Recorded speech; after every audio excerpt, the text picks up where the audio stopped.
Hey everyone, and welcome to today's Explainer. Today, we are undertaking a really fascinating, objective deep dive into some profoundly ancient spiritual texts that present a pretty stark, ultimate fate for humanity. We are going to be looking at a fundamental choice that, according to these sources, defines literally our entire existence. And that choice is awakening or delusion. Okay, let's dive right into this. Have you ever just looked at the news lately and wondered why the world seems to be facing an absolute, unending stream of unprecedented disasters? Well, according to the text we're examining today, the chaos we're witnessing isn't random at all. Actually, it's described as a very specific, cosmic symptom of our times. To make sense of all this, here is our roadmap for today. 1. The final era. 2. The trap of delusion. 3. Heaven's ultimate intervention. 4. Defining true awakening. And finally, 5. Cultivating the true self. Let's get started. Section 1. The final era. So, the source material actually places our current existence in a very specific, highly urgent timeline known as the end times, or Moho-Izal. The text described this era as a period of severe moral decay. Because human morality has fallen to just an absolute low point, it triggers a designated period of 81 cosmic disasters. But here's the key takeaway you need to understand. These disasters are not just blind, pointless destruction. The sources use this really vivid metaphor of a cosmic harvest. Just as a farmer separates the valuable wheat from the useless weeds, these disasters serve to separate the good from the wicked, basically keeping the good seeds safe for an entirely new era. Moving on to Section 2, the trap of delusion. So what exactly triggered this massive moral decay that brought about the end times in the first place? Well, delusion is objectively defined in the texts as a profound state of confusion. According to the original writings, every single person starts with an inherently pure Buddha nature.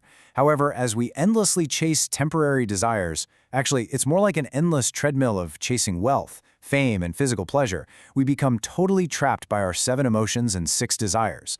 We literally forget our original pure selves. And this brilliantly illustrates the concept. If we break down the Chinese character for delusion, pronounced mi, the text explains its etymology. The left side represents walking or wandering, and the right side, it contains strokes that the text associates with 4 very specific vices: wine, lust, wealth, and emotion. To be deluded is, quite literally, to wander completely astray and become trapped within the walls of your own earthly vices. The source material uses a really powerful metaphor to explain this feeling. Delusion is described as being exactly like a closed eyelid. When your eyes are closed, you're living in darkness and confusion, right? You're completely blind to the beautiful reality of the world outside, the mountains, the rivers, the sun, all of it.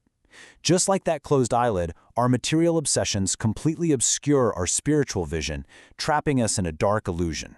Which brings us to Section 3, Heaven's ultimate intervention. Now, thankfully, the narrative doesn't just end in darkness. According to the text, heaven doesn't simply abandon humanity to these end-time disasters. Because heaven cannot bear to see the good destroyed right alongside the wicked, an extraordinary intervention takes place. We are currently in what is called the White Sun era, where heaven explicitly sends down the Tao, the ultimate truth, or the way, directly into the human realm to offer us salvation. And this intervention is incredibly specific. The spiritual framework describes a physical act called pointing by a holy teacher. This single vital point acts almost like a spark. It's meant to open the spiritual portal of wisdom, awaken your original pure mind, and ultimately break that endless, painful cycle of birth and death that the deluded mind is trapped inside. All right, Section 4, Defining True Awakening. So, awakening is presented as the direct, complete opposite of delusion. It's defined as a deep, profound realization of your original pure wisdom. It's the actual act of opening that metaphorical eyelid we talked about earlier. When you awaken, you return to your true, untainted self. You operate naturally and freely, completely detached from those heavy karmic cycles of suffering. Now, what's really interesting about this is a fascinating concept that emerges from this specific quote in the source texts. Putting down the executioner's sword, one instantly becomes a Buddha.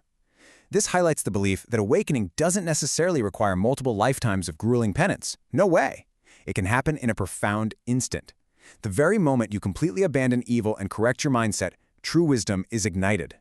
When we compare the two mentalities, the contrast is just night and day.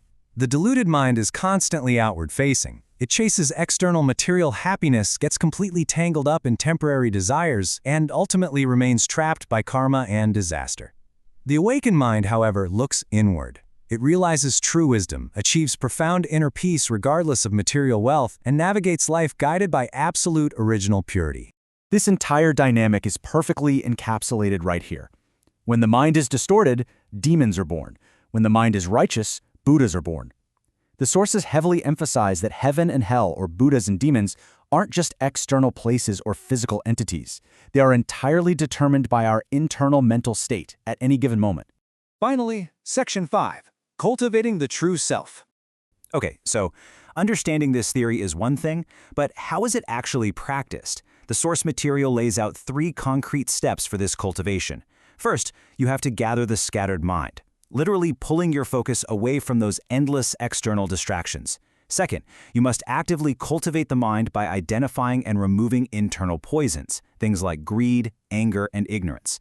And third, you must preserve the righteous mind, keeping your thoughts consistently aligned with the right path, avoiding any temptation to slip back into that state of delusion. But in the White Sun era, the texts note that true cultivation isn't just some solo endeavor. It strictly mandates walking the bodhisattva path, meaning you cannot just save yourself.